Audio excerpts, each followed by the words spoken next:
Hello and welcome all to the 17th part of the series on self-exploration. Joining the dots, contemplating, comprehending and sharing it with you all raw. All that sounds great is the grace of all those who have blessed me, and all that sounds not so great is my limitation. So, let's get going. Antithesis, a figure of speech in English language. A quick brush up for those who have left their grammar down the lanes.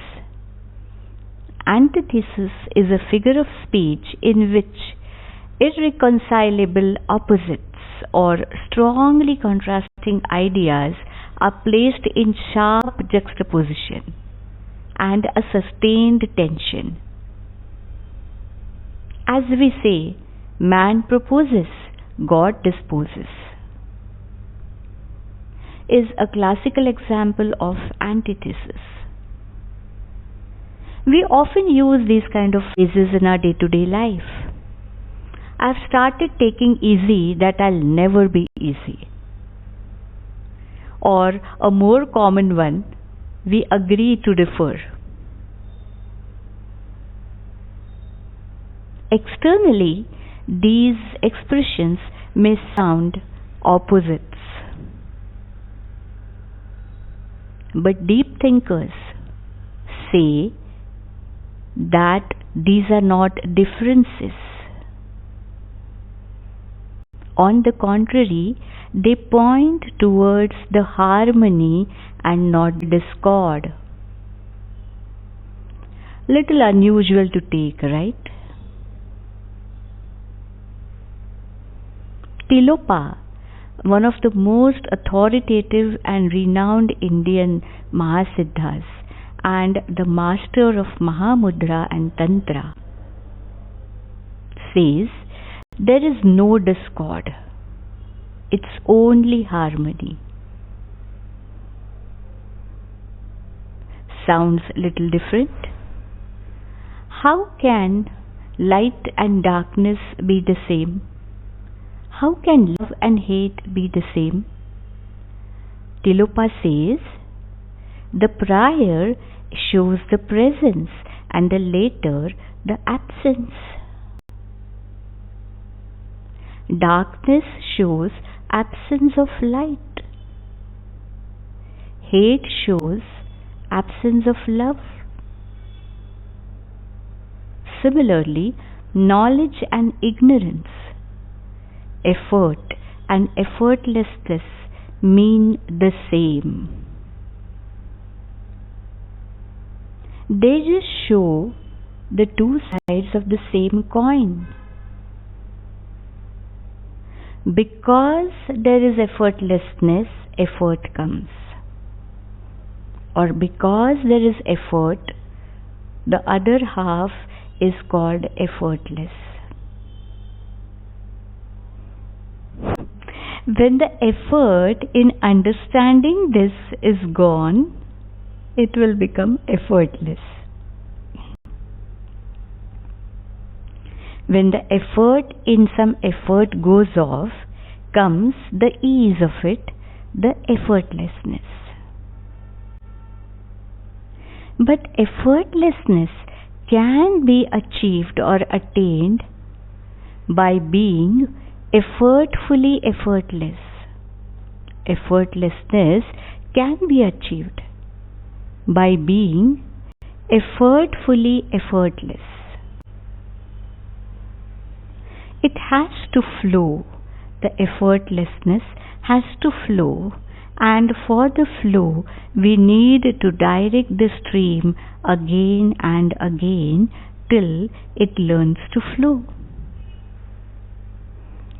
So every time we seem to make an effort, we need to effortfully drive ourselves away from the effort and flow and flow and flow. Tilopa talks of flow. Reaction to any action is a conditioned behavior.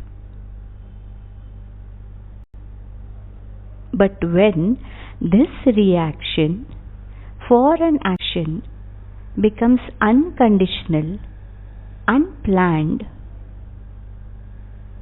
it is called as the response. Response is effortless, unplanned, and response leads to transcendence because it is inherent, unplanned.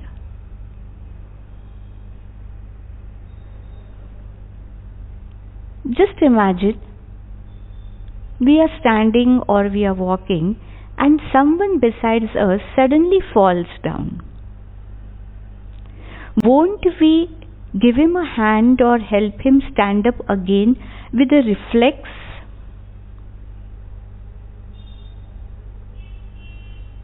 Is there any plan in it? There is no plan, but this is a reflex and this is a reaction to the action.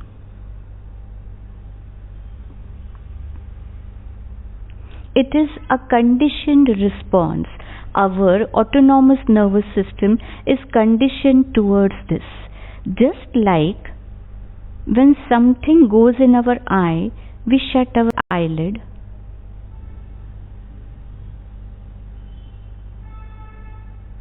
Or when a mosquito bites,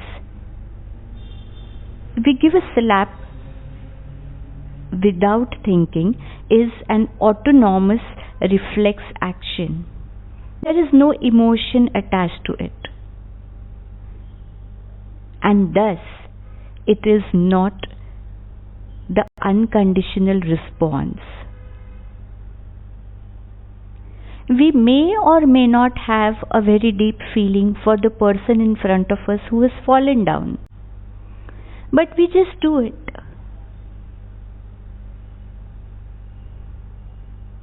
This is a reflex action. There need not be a feeling attached to this act.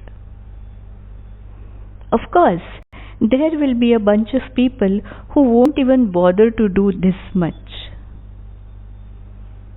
They can just turn off their eyes on someone who's falling down and walk away. Maybe they are narcissistically conditioned, or they are curbing their inner voice for more than one reasons. They may not want to get into the after effects, or they just don't want any goodness on their part. Coming back to reaction and response. Reaction is conditioned, response is inherent. Someday we pick up a burger for us from a on the road food shop.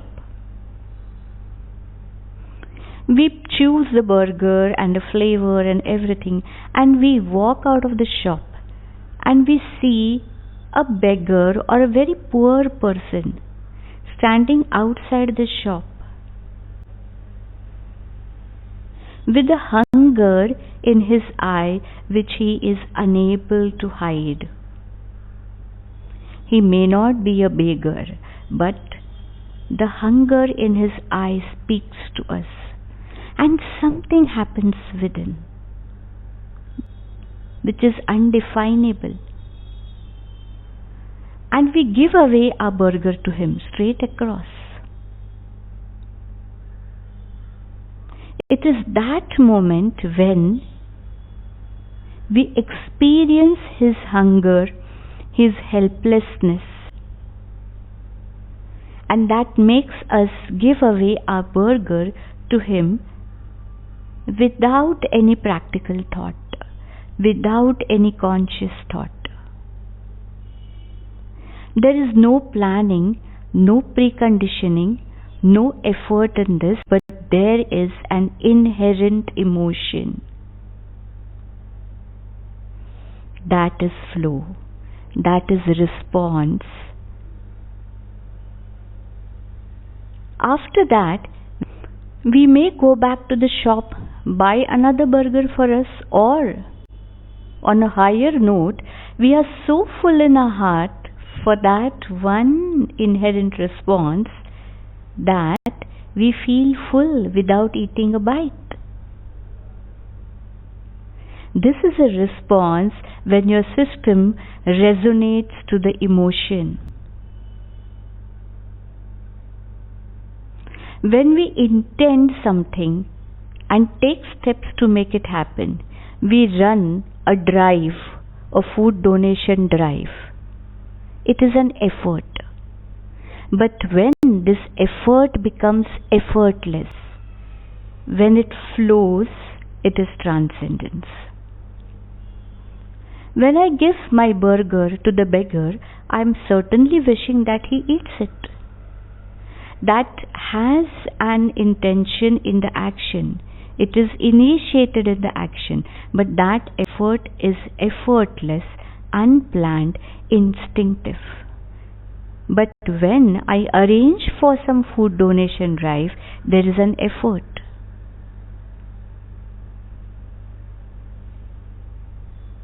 Or I see the beggar, oh, poor guy. Okay, let me buy something for him. I go back to the shop and buy something cheap or something more filling or nutritious. Or for that matter, even the same burger like mine, in a feeling that why are beggars never supposed to eat tasty and yummy like us? Out of all goodness and kindness, whatever I do, it is still planned. It is an effort and it is not a flow. Tilopa talks of flow. Flow in success, flow in failure. I happened to see a very sweet video of a child, a toddler, trying to get down from a tall bed. First tries to get down and then very soon realizes that the bed is too tall for him. Yes, he does an effort. He starts throwing pillows on the floor, one after the other, one after the other. Makes a cascade of pillows from the floor to half the height of the bed.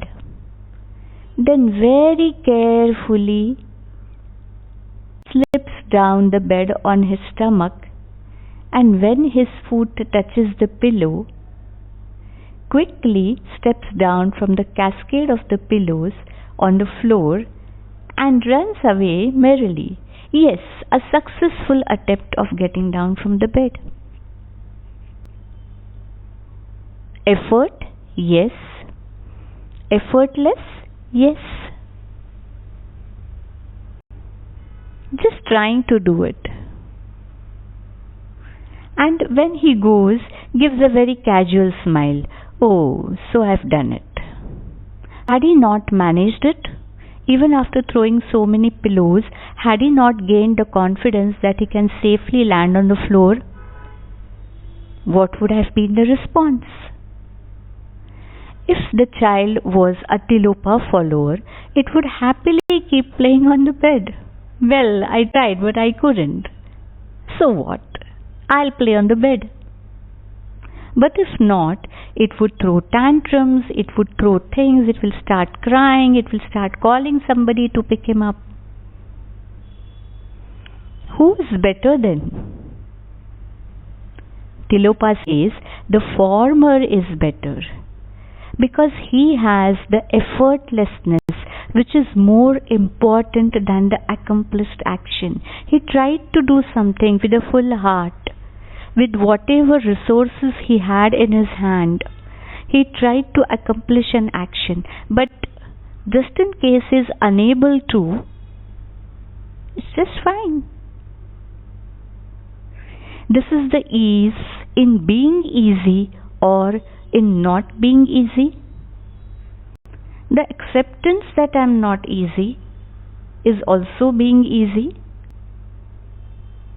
An effort to be effortless. Antithesis in practice. Stay tuned for some more such thought explorations.